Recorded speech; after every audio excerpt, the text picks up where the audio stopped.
50 years legend Muralimohan గారు అందరికీ ఆప్తులు, అందరివాడు, అందరికీ కావలసిన వారు, అందరినీ ప్రేమించేటువంటి వ్యక్తి, మనసున్నటువంటి వ్యక్తి మురళీమోహన్ గారిని మాట్లాడవలసిందిగా కోరుతున్నాం. ప్లీజ్. Thank you.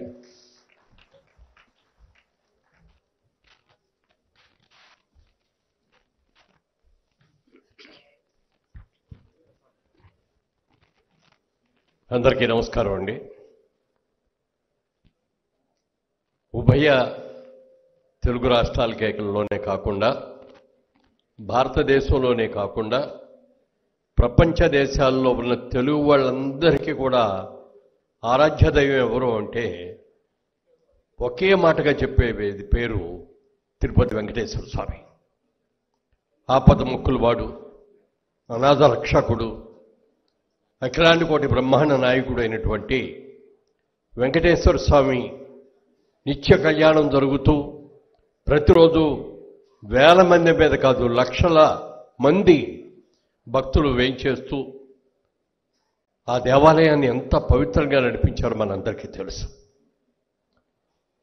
ఎంతమంది వెళుతున్నా, ఎంతమంది వచ్చిన వాళ్ళందరికీ కూడా నిత్య అన్నదానాలు కూడా పెట్టి అనేక మంది భక్తుల యొక్క ఆకలిని కూడా తీర్చి చాలా చక్కగా చేస్తున్న సంగతి మనకు అందరికీ తెలుసు. ఇంతకుముందు ఎంతోమంది మహనీయులు, పెద్దలు టీటీడీ చైర్మన్గా చేశారు. వాళ్ళ పీరియడ్లో దేవాలయం అభివృద్ధి కోసం ఎన్ని రకాలుగానో చేశారు. అలాగే ఈ రోజున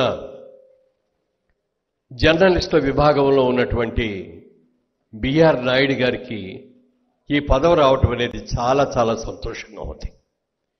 ఇవాళ రోజున మీడియా మిత్రులందరూ కలిసి మీడియా పెద్దలందరినీ కూడా ఇక్కడ తీసుకొచ్చి ఈ వేదిక మీద వాటిని సత్కరించడం, అభినందించడం హర్ష.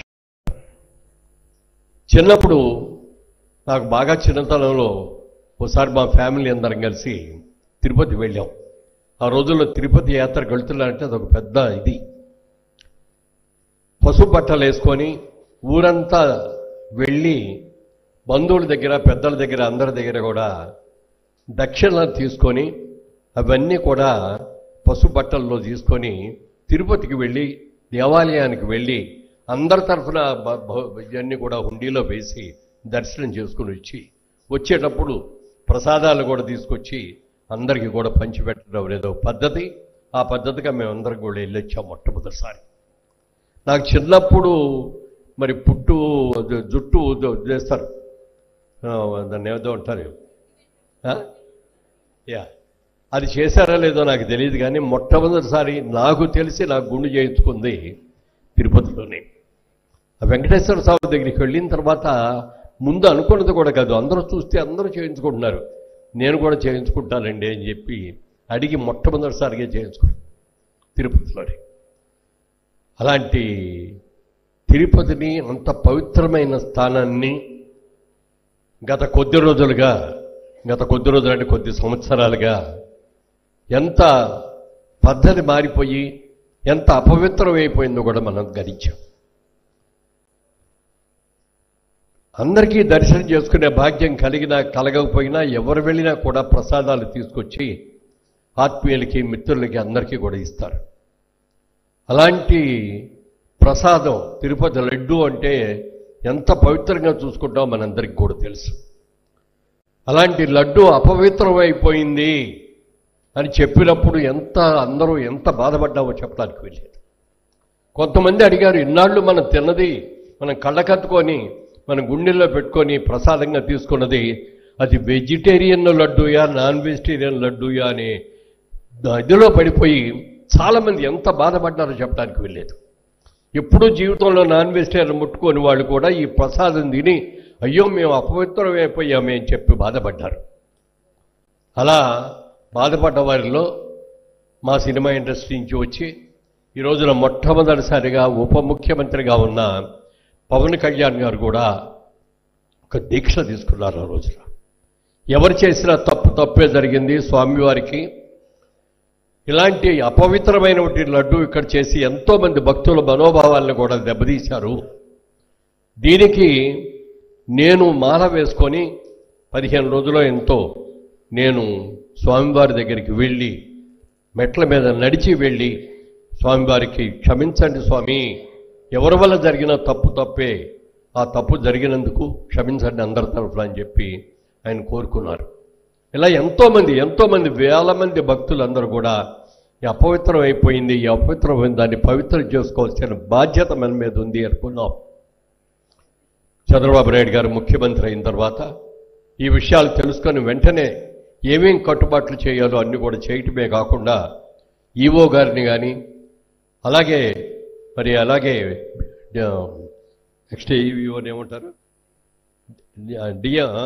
జేఈఓ జాయింట్ ఆఫీసర్ గారిని, వాళ్ళిద్దరిని కూడా చాలా పవిత్రమైన వ్యక్తుల్ని, మంచి వ్యక్తుల్ని, సన్మార్గుల్ని వేసి మరి బిఆర్ నాయుడు గారు లాంటి వ్యక్తికి ఈ రోజున ఈ బాధ్యత మీ నెత్తిన మీద పెట్టాము, మీరందరూ కూడా పవిత్రంగా చెయ్యాలి దీన్ని, గతంలో వచ్చిన చెడ్డ పేరంతా కూడా పోయి మళ్ళీ పరమ పవిత్రంగా ఇదివరకు ఎలా ఉండేదో, ఇదివరకు రోజుల్లో ఎలా ఉండేదో అంత పవిత్రంగా చేయవలసిన బాధ్యత నాయుడు గారి మీద ఉంది అని చెప్పి వారికి కూడా నేను మనవి చేసుకుంటున్నాను.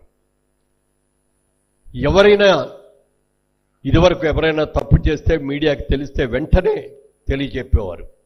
కానీ వాళ్ళ ఒక మీడియాకి అధిపతి అయిన వ్యక్తి, ఎంతో కాలంగా మీడియాలో ఉన్న వ్యక్తికి ఈ బాధ్యత అప్పగించారు కాబట్టి మిగిలిన వాళ్ళందరికంటే కూడా నాయుడు గారు మీకు ఇంకా ఎక్కువ బాధ్యత ఉంది, జాగ్రత్తగా చేసుకోవాల్సిన బాధ్యత ఉంది.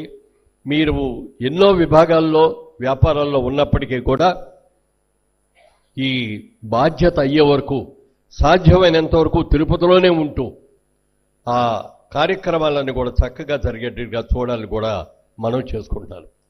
మార్నింగ్ పేపర్ చూస్తుంటే పేపర్లో గర్భగుడిలో ఉన్న విగ్రహాల్లో మరి రాముల వారి విగ్రహానికి ఏలుగు విరిగిపోయింది, అది జరిగి 2001లో జరిగింది, అప్పుడున్న దేవస్థానం వారికి కూడా తెలియచేశారు, చేద్దాం అది మళ్ళీ దాన్ని ఇది చేసి సంప్రోక్షణ చేసి ఇచ్చేద్దామని చెప్పి అన్నారట.